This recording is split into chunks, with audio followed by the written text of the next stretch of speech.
afternoon, everyone, and welcome to the NCAI Partnership for Tribal Governance webinar implementing the 2017 Indian Employment, Training, and Related Services Consolidation Act. My name is Dr. Ian Record, and I serve as Director of the Partnership for Tribal Governance here with NCAI. And I'm joined today by my colleague, Taisha Ignacio. Taisha, would you like to introduce yourself? Hello, my name is Taisha Ignacio. I'm a Wilma Mancular Fellow here at NCAI. Thank you, Taisha. And Taisha is going to be co-facilitating with me here today. I'd like to begin the webinar today, and I'll begin with just a brief introduction of who will be sharing with you today. As mentioned, my name is Ian Record. I'm joined by Taisha Ignacio here with NCAI. We're also pleased to share that we'll have a very dynamic team of expert tribal workforce development practitioners and really leaders in the field today that are going to share their perspectives on the new law and what it means for tribal nations. First, we have Kim Carroll, who serves as Grants and Compliance Director with the Cherokee Nation.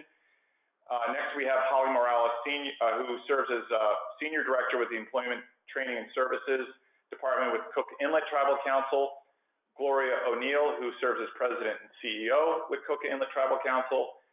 Lisa Rieger, who is Chief Legal Officer with Cook Inlet. And last but certainly not least, Margaret Zintek, who serves as Assistant Director of Workforce and Social Services with the Citizen Potawatomi Nation. So a brief overview of the agenda before I turn the reins over to Taisha. After we wrap up our instructions here and our overview of the agenda, we're going to dive right in, and we're going to start with an overview of the new law and what it does. And we'll be hearing from Gloria and Kim on that piece. Then at 2 o'clock, we're going to be hearing about how 2 tribal nations are planning to use the new law to strengthen their workforce development approaches, and that will be Margaret and Holly. At 2:15, we're going to hear from Lisa discussing basically where are we at in terms of implementation. What is the path to December 2018 when the law takes full effect? What's the progress that's been made thus far? What are the obstacles that we're seeing, potential obstacles, and also what's the process for tribes to either create or expand 477 plans under the new law? And then we're going to open it up to hear from you about what you're interested in learning more about, and also dive a little bit deeper into some of the topics that we know the presenters are eager to share with attendees about. And then finally, I'm going to wrap up with a brief overview of the resources that we've been creating for you out of the project that we've been engaged in for the past 4 years on tribal workforce development, specifically examining tribal innovation in workforce development. So with that, I will turn it over to Taisha to take us through a portion of the webinar. Leading us off today, we'll have Gloria O'Neill, who will provide us with historical context and why the new legislation is needed. She will have 10 minutes. Gloria?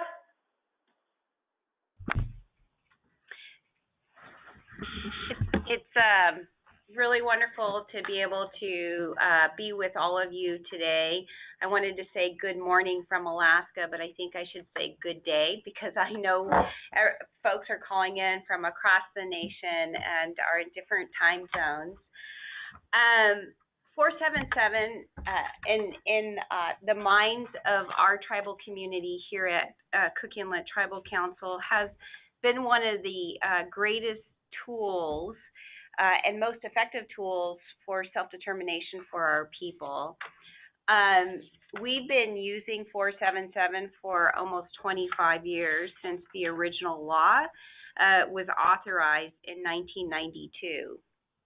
And why I think it's so incredible, and you'll hear a bit later really about the results that we've experienced because of the effective implementation of 477. But why I think that the original law was such an incredible tool for tribes and tribal organizations is because it really allowed us to focus on how do we create training and real career pathways and opportunities for self-sufficiency for our tribal people.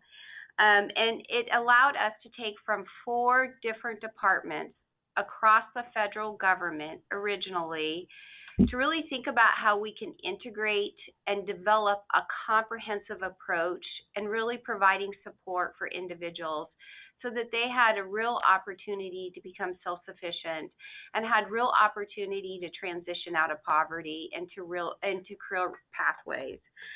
So the original law in 1992 allowed us to consolidate administrative functions. We were able to focus on negotiating one single plan through the Bureau of Indian Affairs. Through that single plan, we also negotiated a single budget, and we had one annual report each year to submit. I remember in 1992 when CITC negotiated its first 477 plan and implemented it, we actually more than doubled all the individuals that we placed in unsubsidized employment across the state of Alaska. And I think the reason why is because 477 allowed us to reduce the bureaucracy and really focus on our mission. Next slide, please. Programs included in that original law, as you can see, it was Department of Interior, Department of Health and Human Services, Labor, and Education. Unfortunately, education just didn't ever show up in the negotiation, and the original law did not have the teeth in it, so that we had a place so that we could sit down and hold a Department of Education's feet to the fire and hold them accountable to actually, coming to the table and negotiating appropriate tribal programs that we can integrate into 477. Next slide, please. So in short, that first law in 1992, it really allowed us to better serve people. It had allowed us to lower administrative costs. We believe this is one of the greatest tools that supports self-determination. And it really allowed us through this efficiency to respond to community need. It gave us the flexibility that was so very important to design a program that really works for our tribal members. Next slide, please. So next slide. Oh, thank you. So the big success, and I spoke a little bit about this. This is, I think, for tribes and tribal organizations, probably one of our greatest stories over the last couple of decades. As you could see in those bullet points, in 2014, 94% of adults and children achieved their education or employment goals. That is significant. And as I mentioned earlier, my comments here at CITC, we've been able to move thousands of people from welfare to work, actually thousands of people who were underemployed to achieving greater employment. And it also allowed us to create wraparound services that are so very important for our people as they are on their pathway of achieving self-sufficiency. In addition to that, I think it's probably allowed us great effectiveness in being able to manage our program. And we've spent less money in administration and bureaucracy, and we've been able to redirect, I would say, hundreds of thousands of dollars into creating more program support for our people and responding to need. Next slide, please. However, as we all know in tribal communities, that when we have something that's really good and we have a tool that empowers our communities, that the federal government really likes to continue on with their paternalistic reach. And we've had over the years big opposition for 477, and it has nothing to do with the success of 477. It has much more to do with the control from various federal agencies. So you can see, as I already pointed out, that education just didn't show up and would not negotiate or allow tribal voc rehab to be integrated into the 477 plan. So they really refused to participate. And then in 2009, OMB actually revised its guidelines in mid-year to require reporting by CFDA number, and that's really reporting by fund to fund. So what that did is really does not allow tribes and tribal organizations the flexibility that they need when looking at reporting, or the flexibility that they need as it relates to integrating programs that really make sense. So in effect, I think the federal government really tried to take a backdoor approach in limiting our flexibility and limiting the potential success of 477.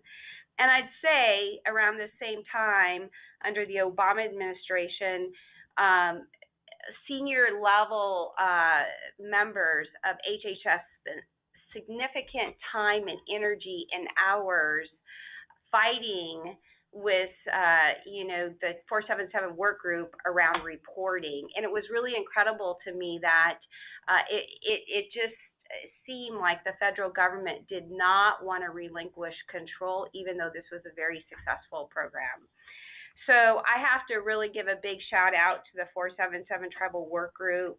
They have been relentless, they have been steadfast, and in their leadership, they've continued to really think about the full potential of 477 and moved it along, even though it's very frustrating when we experienced the big opposition. So through the couple years of 2009 and 2010, we really realized that we needed to resolve this issue of ensuring that the federal government really supported the power of 477, and we knew that we had to have a legislative approach at that point in time. Next slide, please. So as you can see, the timeline, the first original law was passed in 1992, the Demonstration Act. It was also amended in 2000, and this amendment really allowed tribes and tribal organizations the ability to carve off a piece of their 477 budget and think about how to invest in economic development opportunities that really align with individuals who are connecting to self-sufficiency. And this also allowed us, within the flexibility, great creativity as well. I think it was probably it's been an amazing tool for many of our organizations. Next slide, please. So you could see what that amendment allowed tribes to do is take anywhere between 10% up to 25% of their 477 plan, depending on their rate of employment in the service area, to really think about how to invest in economic development opportunities that really push self-sufficiency forward for their tribal members. So in short, I believe that this is, again, such a great asset and tool for tribes and tribal organizations. As I said before, that economic development piece really allowed us to be much more comprehensive, where we could make investments in businesses or business partnerships that really created jobs for our people. And so that was that last big piece that was so incredible for our employment and training wraparound service. Next slide, please. So now it comes to the new law that we're also very excited about. And this has taken years and years to achieve. And I, again, have to thank the 477 work group and the leadership of Margaret and Ray Bell and others. It's just been amazing to see how partnership works so effectively within our Indian community. As I said, when we started really engaging with HHS and OMB in 2009 and 10, we realized that we were not going to get a resolution through the executive branch. And so we knew we had to move through the legislative branch. Now, this took us several different rounds, and we had incredible lawyers who worked on our behalf, Lloyd Miller being one, and Lisa Rieger and others that and Jeff Stromer, I believe, who you'll hear from a little bit later today. But it was through that partnership of the work group and through the partnership of organizations like NCAI and through the partnership of the legal team that we were able to be very strategic. And after 7 to 8 long years, we were able to finally, have some success with legislation that was passed in December. And this, one of the most significant, I think, aspects of this legislation is that it really took the 477 demonstration aspect of the law and it made it permanent. And I think that's such a great affirmation and reflection of the success that everyone has had within 477. And so you could see there the statement of purpose. It has been a bit more expanded than the original law, but it really stayed the same in its intent, and that was to build a comprehensive model of self-sufficiency through employment and training activities for tribes and tribal organizations. So you'll hear a little bit more about the law, but I just like to say in summary is that the permanent law has incredible power and teeth in it now. It not only takes our ability to negotiate with 4 departments, but it expands it to 12.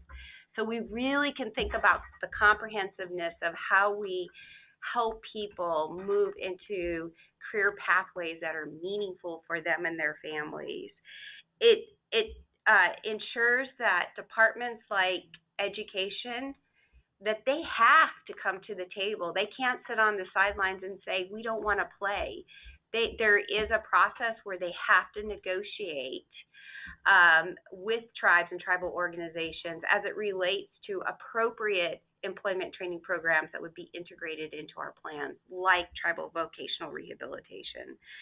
It really allows us to build on that goal of flexibility within tribes and tribal organizations so that we could truly respond to community need.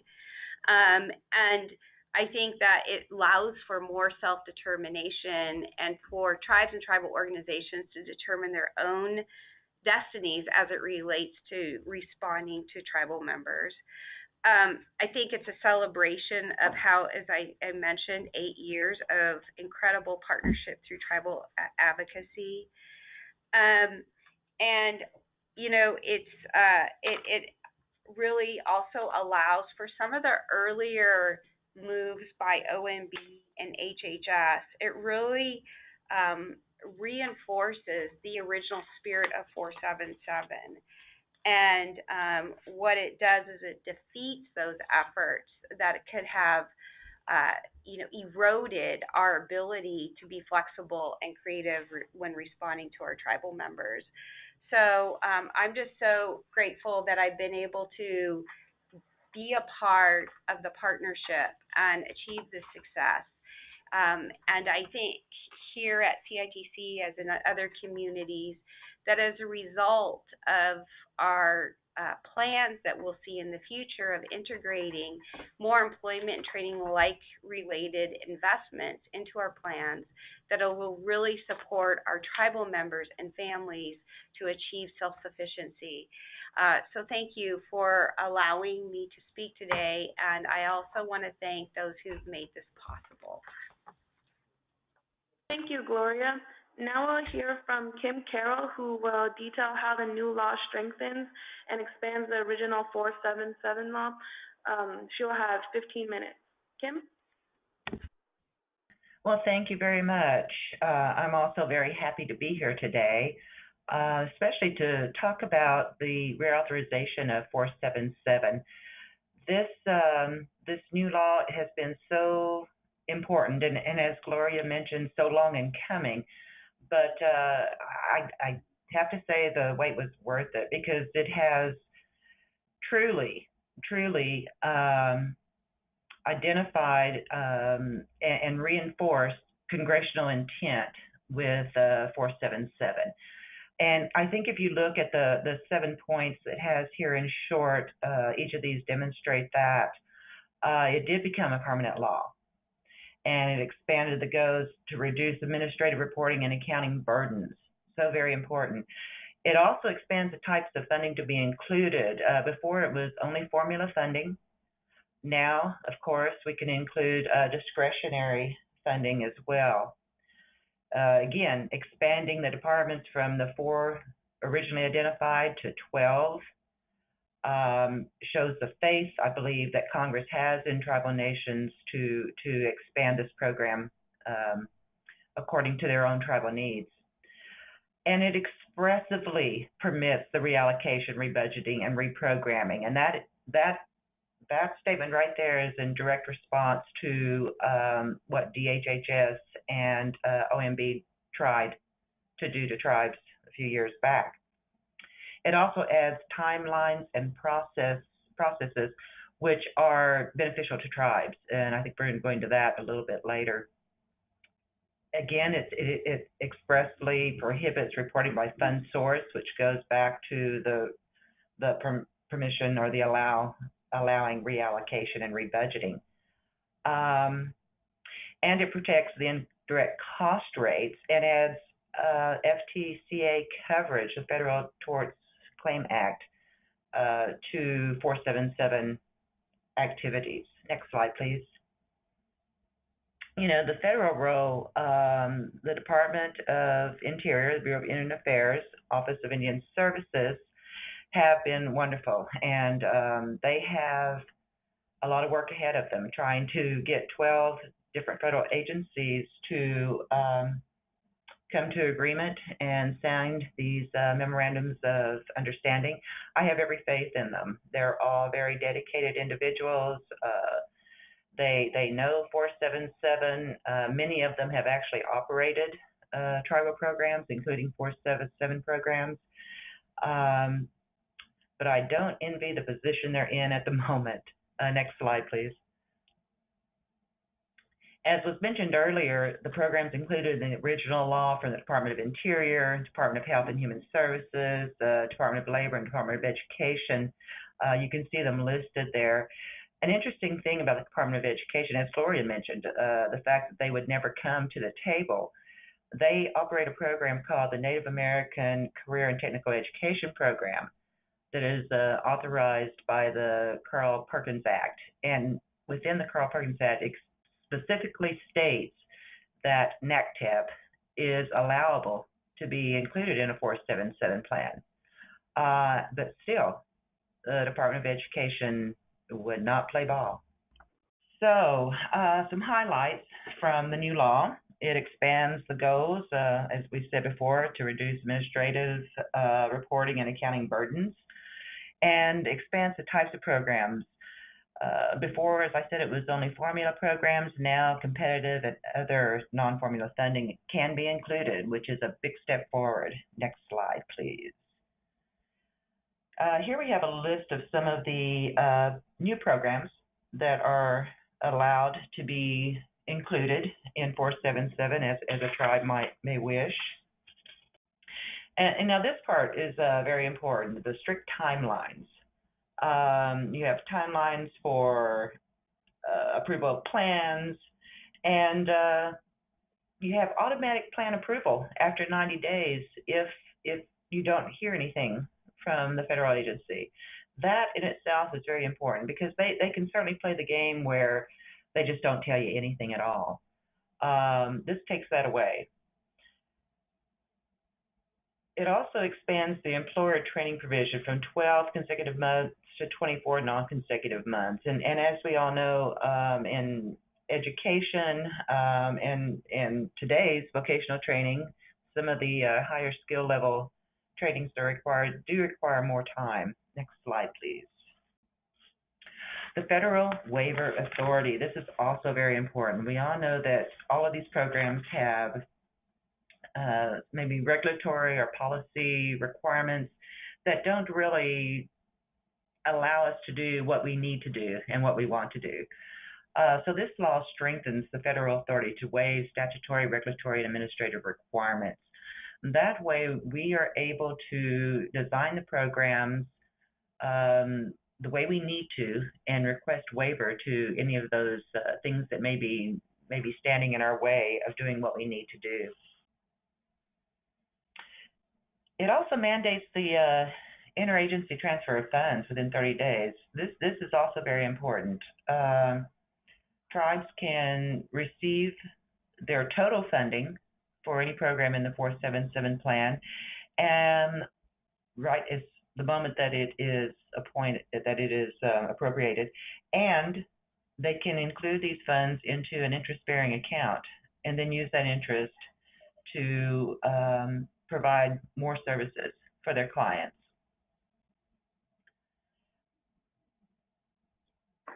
Also tribes are allowed to transfer the funds via the self-determination compacts that they may already have in place. This is another area that DHHS was not sure they felt like was appropriate, and this law makes clear that that is certainly appropriate. Next slide, please. And again, sticking with the intent of Congress that this be a consolidated program, it prohibits annual reports from requiring expenditure reporting based on funding source. This that was such a disaster, particularly in the middle of the year when OMB submitted the guidance that said it had to be traced back to CFDA number. That's not how we look at it. We didn't actually have that information. Most tribes did not. Next to impossible to do, because tribes, of course, see their 477 plans as one integrated program. The new law makes clear that the funds are reallocated, that they are not identifiable for original funding. It also mandates the annual meeting of tribes and federal agencies, and includes that these meetings be co-chaired by a tribal representative as well as representative of the president. We have generally had partnership meetings in the past, but not every year. And the fact that it specifically identifies a tribal representative as a co-chair really elevates the status of the 477 tribal work group. Again, it prohibits the annual report from requiring expenditure reporting based on fund source or agency code. That was so important. Makes clear that the provisions of the ISDEAA are not overwritten, which allows tribes to continue to receive their contact support cost on those programs for which they're eligible to receive that. And it protects the full indirect cost recovery. We're able to now to recover 100% of our indirect cost, which repeals the caps on indirect costs that otherwise apply to some of the funds. Again, and you know, they keep hitting on this the requirement for fund by fund accounting. That was such an important provision of this law, making it very clear, so very clear that that is not required, and that these funds, again, can be reallocated, can be integrated, reinforcing the single plan, the single budget, and the single report, and you know, including that reporting is categorized by activity and not funding source. That in itself is so very important. And carryover allows tribes to carry over funds without regard to any individual regulatory stipulations. It also makes clear that funds within a 477 plan can be treated as non-federal matching funds. You know, when you're applying for grants or programs from other federal agencies. Now, you cannot use Department of Labor or Health and Human Services for these. They have specific restrictions against that, but all other funds can. And then also the Federal Tort Claims Act,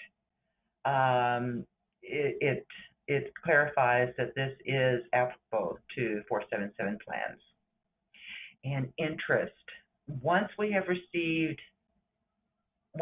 tribe has received all of their allocated funds at one time, it can be included into an interest-bearing account, and the interest earned off of that can be put back into the program, which again is going to increase the services that you're able to provide to your clients. Now, the program purposes. The purpose of the program, of course, is job training, welfare to work and tribal work experience, creating or enhancing employment opportunities, skill development, assisting Indian youth and adults to succeed in the workforce, encouraging self-sufficiency, familiarizing individual participants with the world of work, facilitating the creation of job opportunities, economic development.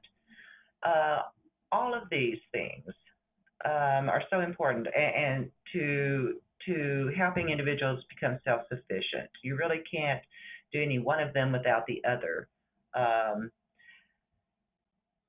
So any services related to those activities can be included, and this includes things like child care. You have to have child care in order to go to work or to go to school.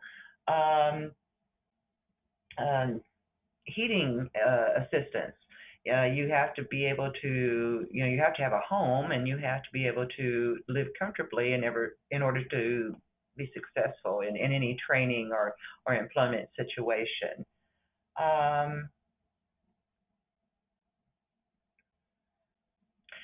But what is important to particularly these wraparound services, the services that may be related to employment training, when you're talking about them in your plan, what you have to do is identify how they affect any of the purposes identified.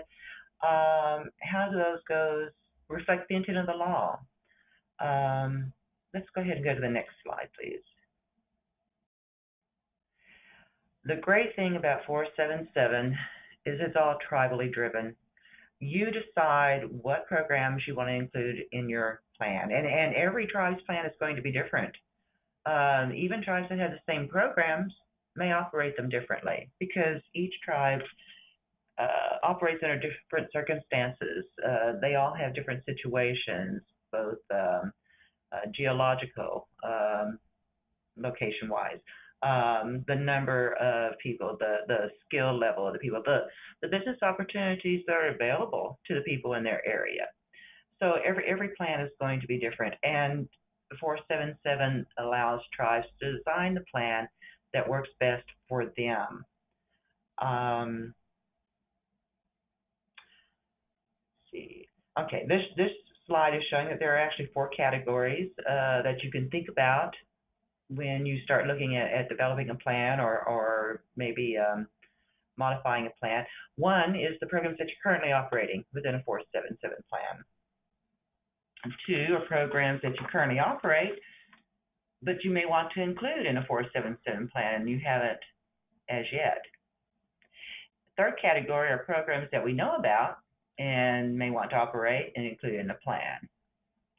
And then the 4th category are programs that we don't know about but want to operate and include in the plan. One thing I'll say about this is, one of the things that we have been looking at is trying to come up with a comprehensive list of possible programs now that we have all these new federal agencies that could be included. My guess is that as they're negotiating the MOUs amongst the federal partners, that the federal agencies will identify programs that they believe can be incorporated. But I think more importantly that tribes are going to identify the tribes from these different agencies that they want to incorporate and make that happen, which is as it should be. And, and we may end up having several tribes setting precedents. I certainly hope so. Let's go ahead and go to the next slide. So here are some sample potential programs. You can see the ones they have listed here for Department of Agriculture, SNAP, Some others might be rural development, let's see, Department of Education, the Career and Technical Education Program, apprenticeships, STEM focused, and of course, vocational rehabilitation. Department of Justice, they have, of course, apprenticeship programs as well as re-entry programs that are basically helping individuals enter employment so that they can remain unincarcerated. Department of Labor, this is going to open up additional programs for under the Department of Labor, apprenticeship, of course, and any type of work-based training, things like a youth build, the National Dislocated Worker Grants, some reentry programs the Department of Labor operates as well.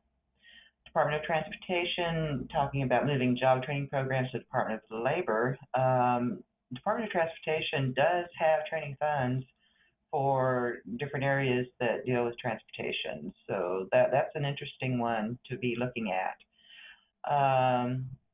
VA Health, provider training to assist in the opioid risk and response training, which is becoming a huge problem across the nation. VA reentering workforce after service. The Small Business Administration, entrepreneurial training programs, also so very important. There are also some Department of Commerce programs like economic development, regional planning that would be excellent. Economic development assistance, public works and economic development facilities, those types of things. Next slide, please.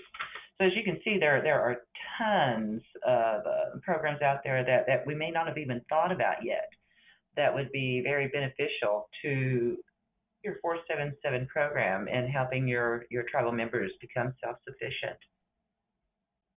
So how do you get involved in a 477 plan?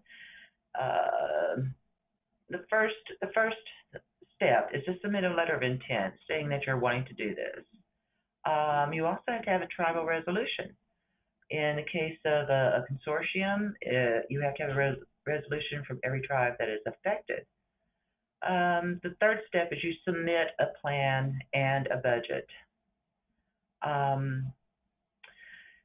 And then, of course, with our annual reports, instead of all of the little quarterly reports that you have to do for all the various different programs, you now only do one annual report. It has a narrative section, a one-page statistical section, and a financial section. And this report is used to monitor the progress of the grantees. It's submitted to the lead agency, the BIA, and then they submit it to the various other funding agencies that are involved with your plan so that they can also see how their goals and objectives are being met. And that's pretty much my presentation. There's just really so much that was accomplished with this new law. I'm very excited to see where it takes us. I think it is a wonderful thing, the best thing since sliced bread, and it's very exciting to be in employment training at this time. And thank you all very much. Thank you, Kim. Now we're going to hear how 2 tribal nations are planning to implement the new laws, beginning with Margaret from Citizen Potawatomi Nation. Margaret? It's my pleasure to talk to you each today about how we intend to implement the change in the law, and I want to basically reiterate. 102-477 is the original law, and it's been modified twice. So when we refer to it, we want to refer to it as 102-477 as modified. Citizen Potawatomi Nation is already looking at grants that we have internally that we would like to include in 477. It just makes sense to us. For example, LIHEAP, Low Income Home Energy Assistance Program out of HHS, Administration of Children and Families, that for our community services, that program is serving the exact same clientele we already are serving with our 477. it makes sense to us. We take one application, we manage the program as a combined, and we provide that service to them for those who qualify. We're also looking in terms of the Department of Justice, in terms of the Consolidated Tribal Assistance Solicitation, Purpose Area 3. In that case, we're looking at Purpose Area 3 for the reentry and diversionary. So our citizens that have made mistakes and ended up in prison, what we want to do is be able to help them become successful tax-paying citizens and enter the workforce. So some programs across the nation may operate that along with the drug court, or may operate it with their behavioral health. But other tribes may choose, like we have, to operate it with our workforce. We do work with drug court, we do work with behavioral health, but we actually aligned ours as, let's help you get a job, get an education. And if that means we need to help get a legal aid services for you, we have that.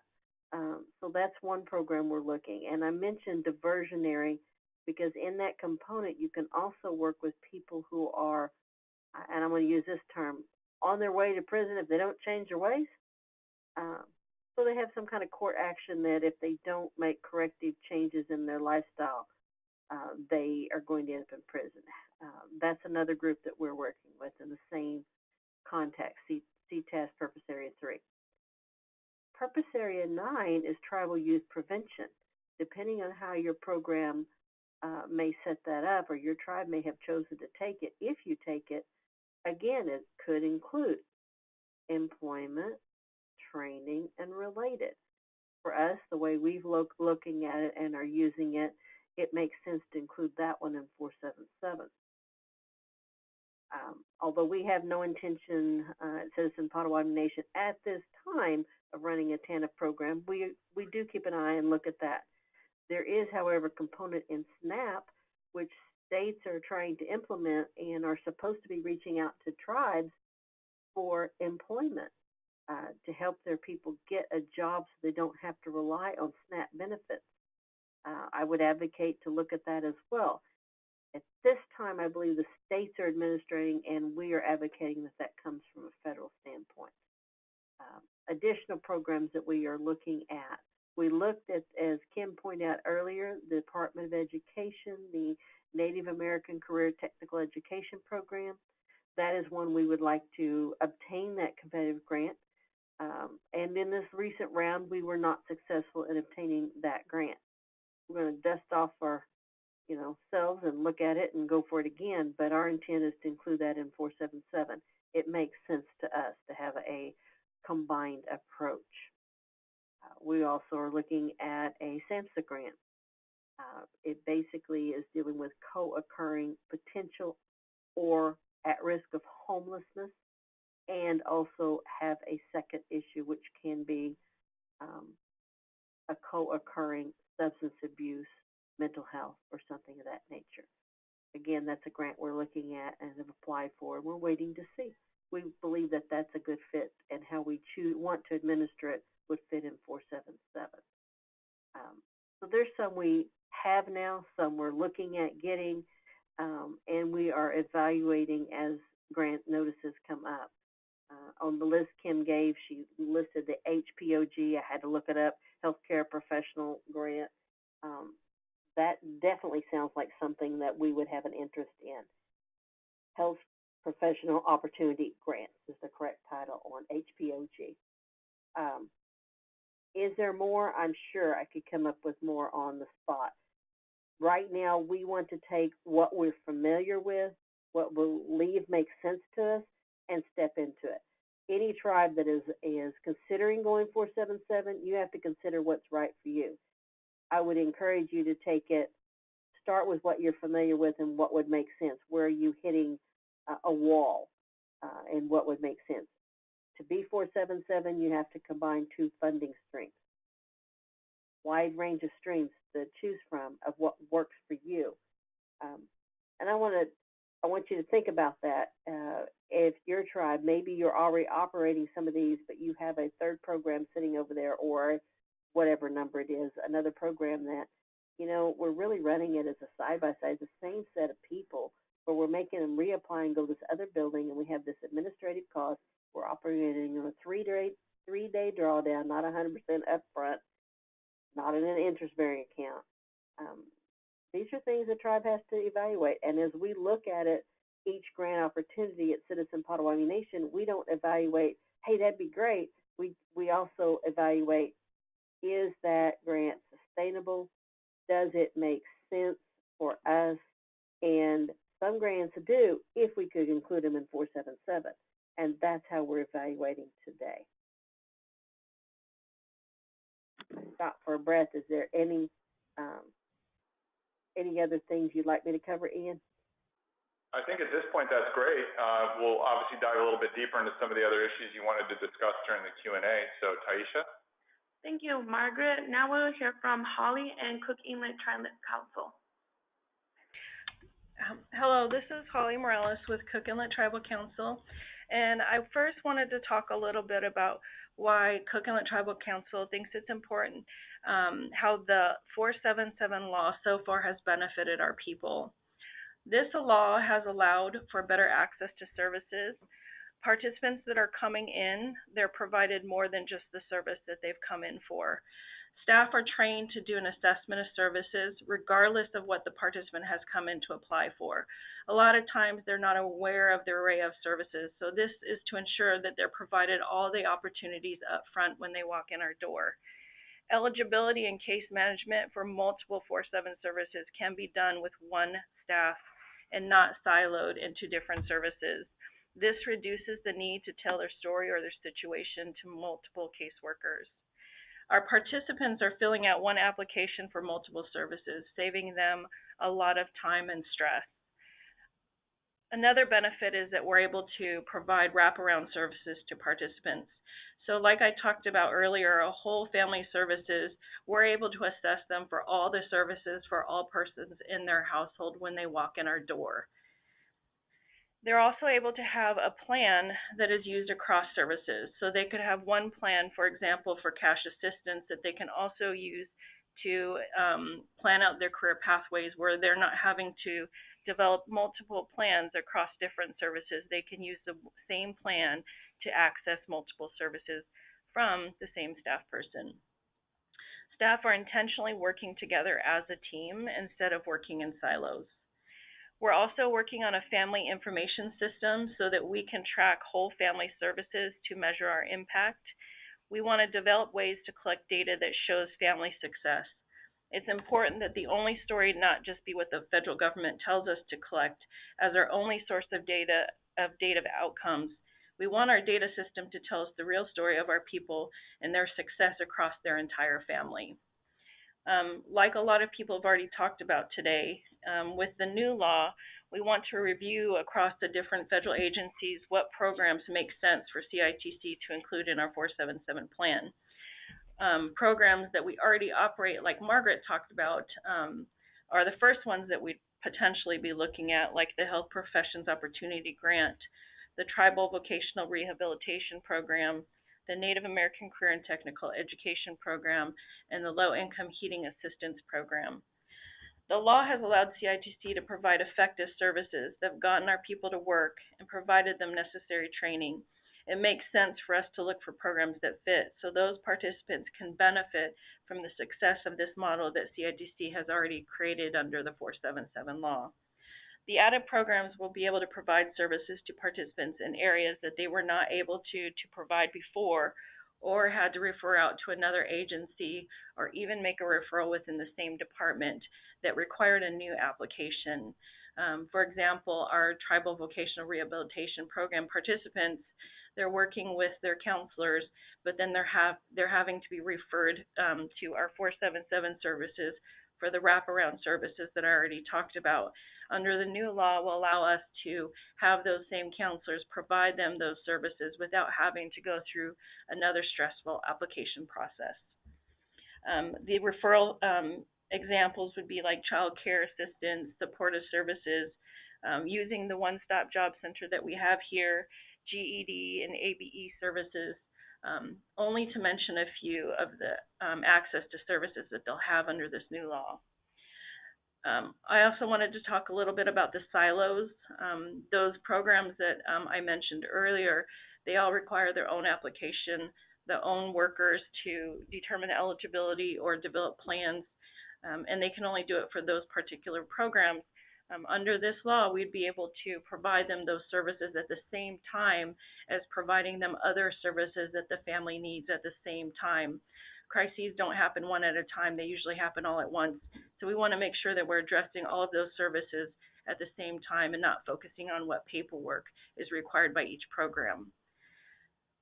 This is ideal because they've already built relationships in those programs like TVR and the Health Professions Opportunity Grant.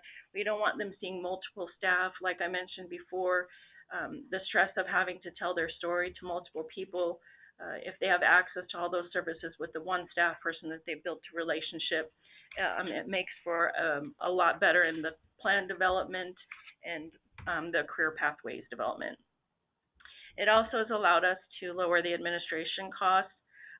If we look at programs that we've not been able to access in the past, such as Youth Build, that have very low administrative costs, it'll allow us to pursue these types of programs where prior to it being siloed, we were not able to pursue those programs because the admin cap was so low that it just made it impossible to run a program effectively. Under 477, if we were to add that program, we'd be able to reduce the administrative costs within 477 so that it would make that program possible for our people. In closing, I just want to add that the new law will reduce joblessness in our community and provide more effective services that align with CITC goals and services. In 2017 alone, under 477, CITC was able to provide more than 750 participants with employment, and their average wage gain was over $9 an hour. We've also been able to help over 90 youth in summer and after-school employment. In the last 5 years, we've helped over 200 people obtain their GED. Without 477, I guarantee those numbers would not be as high, and we're excited, and we look forward to see how the new programs under the new law can impact those numbers even further. Thank you very much. Thank you, Holly. Now we will turn to Lisa, who will detail the 477 plan process with the new law. Lisa? Hello, everybody. Thank you for being patient with us as we walk through both the big picture and the nitty-gritty. As you've heard, what the new law really does is not only deal with the grit in the wheels, as it were, and the issues that were coming up over the previous 2 decades that were getting in the way of achieving the full potential of this incredible tool, but it also opened up an opportunity to expand and create new and better even programs, adding other federal departments and other types of funding in particular. And so it's an incredible moment in history for tribes and tribal organizations to exercise self-determination with regard to economic employment and training programs. So path to December and beyond, December meaning by December 18th of 2018, 12/18/18, the departments are supposed to have completed an MOU so that they can move forward and we can move forward with adding programs. So the next slide, please. This little map shows really just what the process is. One of the big confusions with other federal agencies seems to be that they think that tribes and tribal organizations can willy-nilly start adding programs without any conversation or negotiation. What this slide and the next 2 set out is the deliberate process that is involved. So obviously, unless the tribe already has a program, it can't be included in the 477 plan. So these slides assume that the tribe or tribal organization already has either applied for and received either formula funding, competitive funding, or some other type of funding. And so you can see what happens is that process starts with the application to the Department of Interior. They receive that. They work with the other tribes. They work with the other federal agencies to determine what, if any, changes need to be made to the plan, there's a whole negotiation process there between the other agencies and with the DOI acting as the broker with the tribes and tribal organizations. So they're consulting internally and with the among the federal agencies, and then consulting with the tribes and tribal organizations as we go through that process. Next slide, please. So once the plan is approved, then the other agencies with their other plans, say, we'll just use child care as an example, HHS, then the Office of Child Care transfers the funding to the Department of Interior, and so do all the other federal agencies, and then the Department of Interior transfers that funding to the tribes and tribal organizations. And one of the things that the new law does is put in specific dates about how long they have. So as soon as the appropriation happens, the other agencies only have, I think it's 30 days, and then DOI has 45 days. I might have gotten that backwards. But anyway, one of the problems that we had seen over the years was that funding wasn't coming when it was supposed to. And one of the other benefits of 477, as those of us who use it know, is that we get the money up front as opposed to having to wait to be reimbursed for it. So then the DOI, as has been mentioned before, is the lead agency, and it reviews our annual reports and administers the plans, and it performs that function on behalf of all of the federal agencies of the federal government. If the plan is denied, that's the dotted line down there. There is a process. Next slide, please. Then there's an appeal process that's contained in the new law. So just to talk a little bit about what's going on this year, the law got passed in December, signed by the president, and then in February, the tribal work group met with the BIA and some of the federal agencies to start talking about what the process was going to be, how the BIA was going to shepherd the MOA through all these different federal agencies. There were various conversations also amongst tribal leadership and the BIA in March. At the NINATEC conference in April, there were joint workshops between BIA and the tribal work group and others to talk about how this is going to work and what's the process. And then, there's been a little bit of, I think, some question about what's going to happen because of the reorganization within the BIA. And Hanky Ortiz, who had been in charge of human services for BIA and was really leading the MOU process within the federal government, got transferred. I think she's already gone to Navajo, but they've reassigned the responsibility for making sure this happens, and so we're cautiously optimistic. We understand that the MOU is actually in the White House at this point getting reviewed. We all know the federal government moves at, we call it a glacial pace in Alaska. And even though the glaciers are receding more quickly than they used to, it's still glacial. So, but the other thing that's come up over the last few months is that there's been an inconsistent response by the federal agencies when new plans are being submitted. So for us, for example, our renewal was in July. Our process continues as it always has. We were able to add CSBG last year because it came on as a new program eligible within Health and Human Services, which is already an MOU signatory. But for all of the new programs we'd like to include, as Holly mentioned, like Health Professions Opportunity, LIHEAP, NACTEP, Tribal Voc Rehab, BIA asked us to wait and not put it into our proposal for our next 3 years until the MOAs were signed. And then we would be putting them in as an amendment once we get that done. We're we may decide we want to push it a little bit sooner than that, but we'll see how the MOA process goes. So I guess we're calling that a brief moratorium. But in the meantime, there's been some confusion and inconsistency about if a new tribe wants to come in and submit a 477 plan, why should they have to wait if they're not going to use programs that have not yet been included in the last 25 years. And so I think we're all working through that process.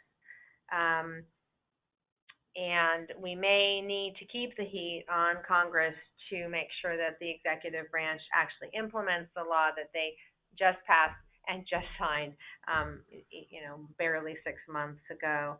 In the meantime, as we talked about, we can all really be thinking about and identifying what are those new programs that we want to include, what things, what programs are we already operating that are competitively funded that can now be included in 477, what do we want to add, and helping each other identify things we might not, individually know about. So Kim, Cherokee did a great list of possible programs. We've all been kind of contributing to that, not kind of, we all have been contributing to that to identify what we all can and should be looking for and asking for.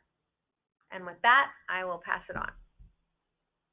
Thank you so much, Lisa. We wanted to take an opportunity now to have attendees ask some questions. So as I mentioned at the outset, if you could queue up your questions in the questions box, and we'll get to as many of them as we can. I know there's a lot of pieces and moving parts to this law, and we've covered it broadly in a comprehensive fashion and dived a little deeper on some key aspects of it. And as you're submitting your questions and we go through them and get them queued up, I know, for instance, that one frequent topic of conversation that we've been privy to since the law was passed is the issue of full IDCs and waivers. And I know, Margaret, you wanted to speak to that in particular, giving folks a bit more clarity on what are the dynamics around those two things. Thank you, Ian. Well, first I want to stress that the law passed December 18th of 2017. It's in effect. It's very clear that tribes have the right to capture full cost, I'm going to use the term cost of doing business, cost of supporting the grant. Before that law passed, they may have used third-party funds for child care or interest income or tribal funds to pay where the federal grant may have had a shortfall. Now it can come from the grant. That does not mean that it's going to come like contract support. On the Bureau funds or DOI funds, it comes separately under contract support. For these other agencies that have administrative caps, full IDC may be captured for running the program.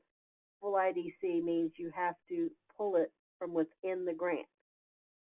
It's not additional dollars that agency is going to add to your grant.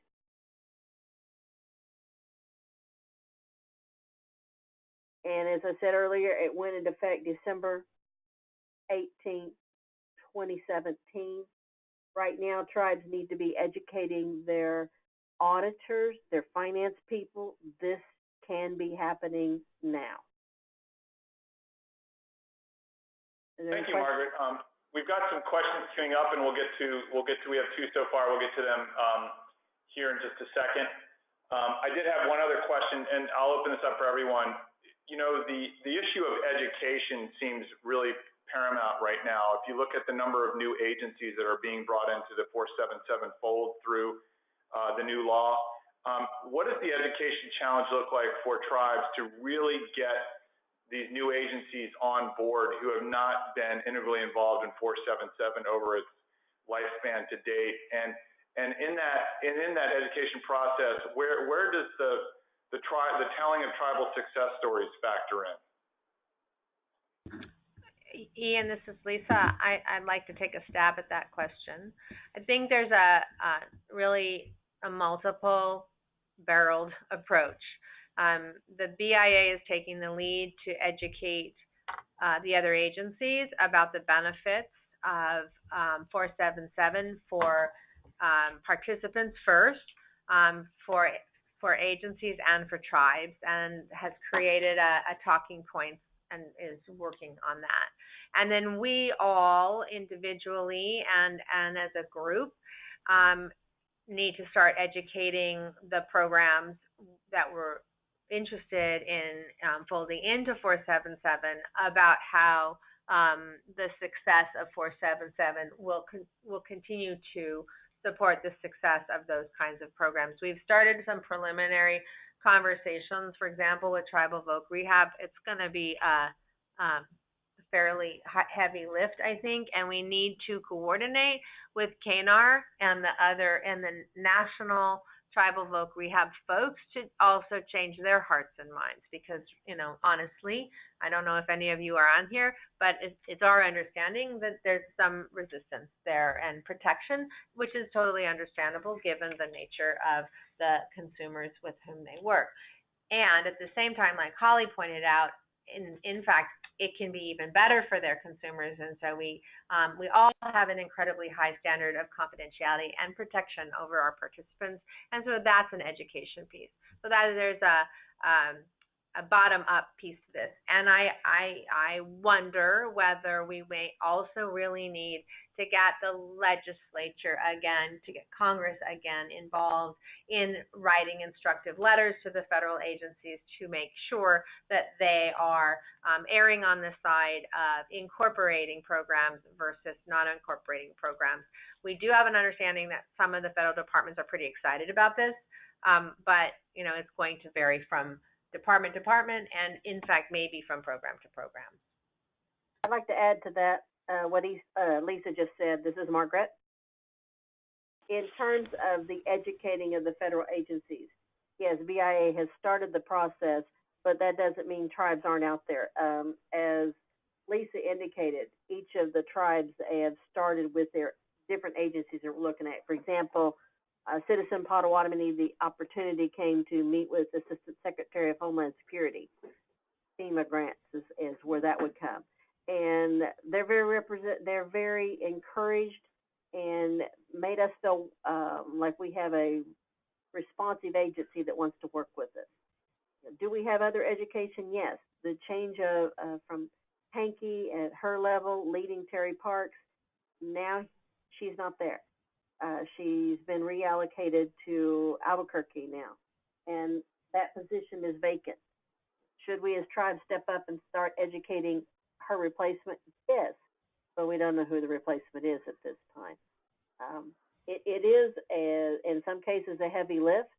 In other cases, it may not. Have we been talking to LIHEAP for some time that we want it? Yes. We've notified them, we're working with them, and are they starting to become receptive? I think there's a change, but we may end up having to get lawyers talk to lawyers again. I hope not, but that's reality. Thank you, Margaret. We wanted to jump to some of the attendee questions now. There's a question here from Travis dealing with 477 training and the role of apprenticeships. Particularly apprenticeships in high schools. Is there funding associated, 477 related funding associated, to move that into the matrix of 477? This is Lisa. I think that's one of the open questions of how we're going to fold apprenticeship funding in. What we do at CITC is we use subsidized work experience for our youth for summer program work, some of which could be considered apprenticeship, but it's not the federally defined apprenticeship funding per se. Holly, do you want to explain any further? Okay, I said that right? Yes. Okay. Right. Yes, that would be that's a perfect example of ways in which we can look at expanding how different sources of funding can support the efforts of employment and training for tribes and tribal organizations and their people. And K7 has a question about the annual meeting. So as you guys laid out, the law mandates that there's an annual meeting between the tribal work group and the administration. Is there any, has that meeting been scheduled? Is there a sense of when that typically will happen each year, and what sort of the process is for meeting design and outcomes and so forth? That's a good question. This is Margaret.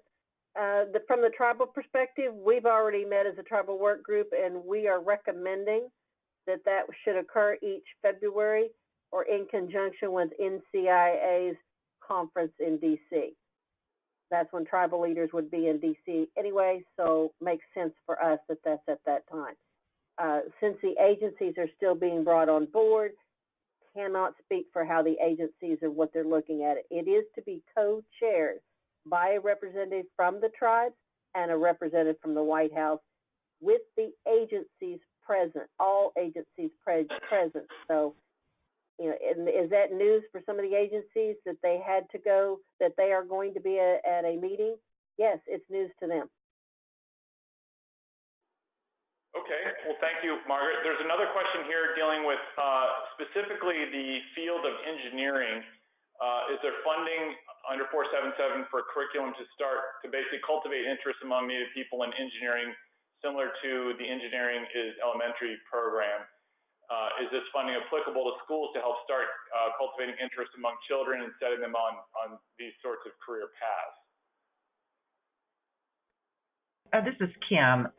One thing I would like to make clear is that 477 itself does not provide any funding. The funding that is included in a 477 plan comes from all the different federal agencies and the programs that they offer. 477 does not increase or decrease those funding amounts, but having your funds within a 477 plan can allow you to develop all different types of activities as needed by your population. And certainly I would think any of the STEM type of educational priorities that you may want to undertake is something that is certainly allowable to be done. What it would depend upon is how you write your plan for the use of those funds. Thank you, Kim. You know, I had a question about, you know, it gets back to the two tribal examples that were shared earlier during the webinar. How helpful would it be for instance, those tribal nations who have been engaged in 477 for perhaps a long period of time to show, here's the programs that we have under our current 477 plan, and based now on this new law, here's how we're looking to grow our 477, our comprehensive workforce development, our comprehensive human capacity building approach through the greater teeth that this new law brings to bear.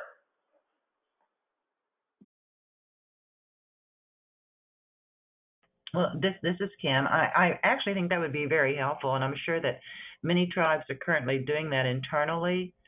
Certainly at Cherokee Nation, we are. In fact, we did do a modification to try to include a Department of Labor discretionary program in our 477 plan, and were denied. And basically told that we needed to wait until the new MOU was signed. Also, we're looking at TANF. We are planning on adding TANF to the Cherokee Nation, and with the hope of including it in 477 in the future. Unfortunately, every time I have spoken to anyone connected with TANF, be it DHHS personnel themselves or consultants to them, they're very discouraging. So these are certainly all things that are going to have to be overcome. But again, as I said, don't let that stop you from dreaming, you know, from dreaming big. And it's certainly a very good time to do some strategic planning on how you wish to see your workforce development department programs grow, and how they can be designed to address the needs that your people have. Thank you, Kim. You know, you bring up an aspect of this that Lisa touched on earlier, and in the process piece, and it deals with, you know, have a program in place before you can fold it into 477. Can folks talk a little bit more about the logistics of that and how those logistics may have shifted based upon the passage of this new law in terms of, you know, how aggressive tribes can be in terms of, you know, taking on a program, taking over administration of a program from the feds, and then folding it into 477.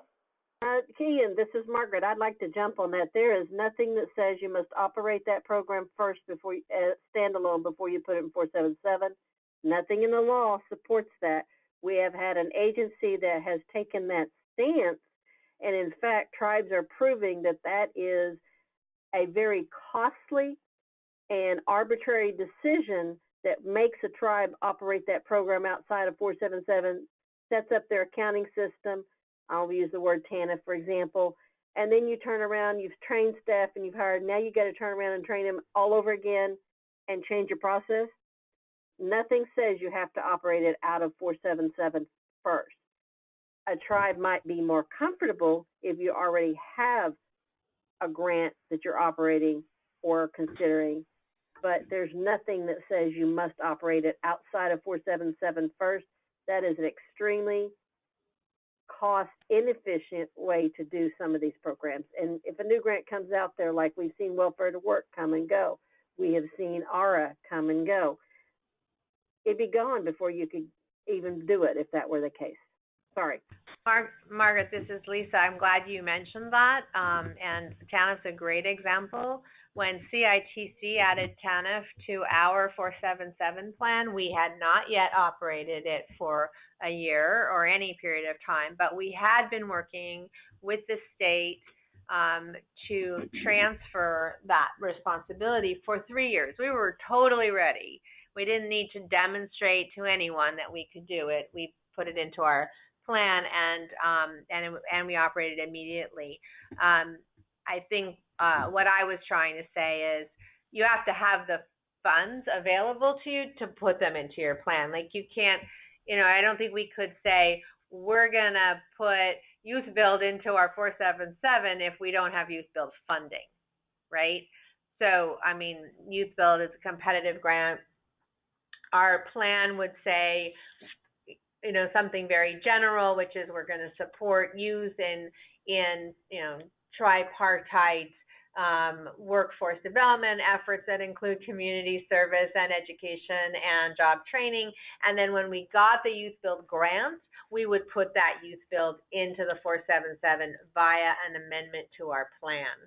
That's I think the logistics of it, to answer your question, Ian. But Margaret, you're making a really important point, because part of this operate it for a year thing is in the resistance of the departments, and they're also, again, their lack of understanding and education about what does it mean for a program to be part of 477, because it doesn't mean that they lose control over the program in the sense that we're going to work with federal agencies to do the things that the programs say unless we have an explicit waiver. So those two pieces of it, Ian, I think are a good and important answer. You can't put a program into your 477 plan unless you have those funds, but you shouldn't have to operate that program in advance of putting it into your 477 plan once you have the money. Right. I think, you know, going back to Margaret's original explanation, you know, this is something that I think that all of the folks on the phone need to be looking out for in terms of continued resistance by some of these federal agencies and some of the unfounded explanations they give for not fully embracing the new law on tribal terms. We had one wrap-up question before we close.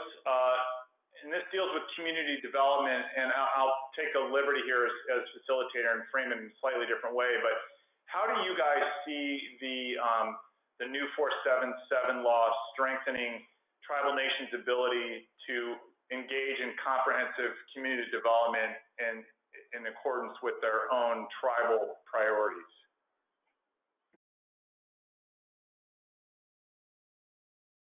Ian, this is Margaret. That's a good question to ask. It's going to depend on the tribe. If that means before you can have that industrial park open that you need to get the infrastructure in, that's part of your economic development you could incorporate within your 477. If that means you have a community development corporation or a business incubator that you want to operate, that you can look at that as part of your economic development or job creation of your 477, yes, you can. For example, we do use a CDFI, Community Development Financial Institute. It is part of our tribe, and we did create with our $477 a revolving loan pool to help small businesses or individuals start small businesses. It isn't a loan situation, so basically as they repay the loan, the percentage they're paying in interest is actually to cover the cost of running that loan pool, and they keep replenishing the pool for the next one to borrow. If anybody wants to add.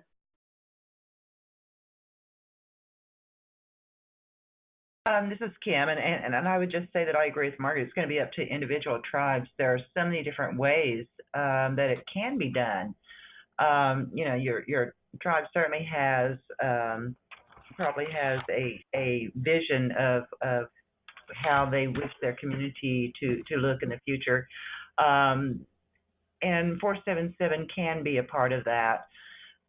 Remembering that that the purpose is to more effectively, more efficiently help individuals become self-sufficient through employment training. That being said, again, there are all of those wraparound services that are so important to that. You need child care. The community probably needs child care as well. Education, that's certainly integral in increasing individuals' ability to be self-sufficient. And again, so it, as Margaret said, it does depend on each tribal vision for their own community. Thank you, Kim, and thank you all of you presenters for taking time out of your busy schedules to share with us today. I think we've covered all the key basics, and we're going to be doing our part in collaboration with the 477 work group between now and December, and certainly beyond, to hold the federal government's feet to the fire to actually abide by the spirit as well as the letter of the law, and really continue to tell the tribal stories of success that are being authored through this 477 tribal workforce development vehicle. I wanted to close with just a few minutes of an overview dealing with some of the workforce development resources that we've been producing here at NCAI through our project. As many of you know, particularly those of you who attended our webinar last week, we recently released at our mid-year conference last month in Kansas City our workforce development toolkit for tribal decision makers, which features 15 key strategic considerations that tribal nations need to explore as they go about the task of crafting a self-governed, self-determined approach to tribal workforce development. One practitioner who had an opportunity to go through the toolkit called it a nation-building checklist for tribal workforce development. And we've been getting some really good feedback, and we'll continue to work with tribes to implement the toolkit and identify different ways that they can apply it as they work to seed strategic decision-making and implementation around this critical governance challenge. In addition, we've developed a set of 4 in-depth case studies that examine in great detail the innovative approaches that these nations have developed around workforce development, and infusing that with education, infusing that with economic development, and so forth. We also have our federal policy brief on tribal workforce development, which we released back in October 2016. We feel that it probably played a role, perhaps a small role, in facilitating passage of the law that we've been discussing today. And we plan to re-release an updated version of this federal policy brief at our annual convention in October. And we will have to update it because one of the things that we asked for in there is that they've actually passed the law that was passed last December. So now it's really going to be about, as I mentioned, holding the federal government's feet to the fire around implementation. And so we will be featuring some recommendations in there around that topic. I also wanted to alert you to the workforce development playlist. So we have a set of now more than 24 workforce development videos on our YouTube channel. And so if you go to YouTube and you type in NCAI, you will see the workforce development playlist on the main page there. And we'll be adding the webinar recording videos from the past 3 webinars to this catalog so that you guys have all of this wealth of information in one place. And with that, I just wanted to share with you our workforce development project webpage, and then also our email address. We've created a special email address specific to this topic for anyone who has questions, wanting to learn more about the resources that NCAI has, wanting to learn more about what different tribes are doing, wanting to be connected with tribes who, for instance, may have maybe a 477 tribe and really experienced, and they're thinking about going 477 and want to get some insights on how to do it and what to think about and what to look for. And so with that, we wanted to close. We thank you very much for joining us today, and please stay tuned for more webinars on this topic from the Partnership for Tribal Governance moving forward. Have a good afternoon.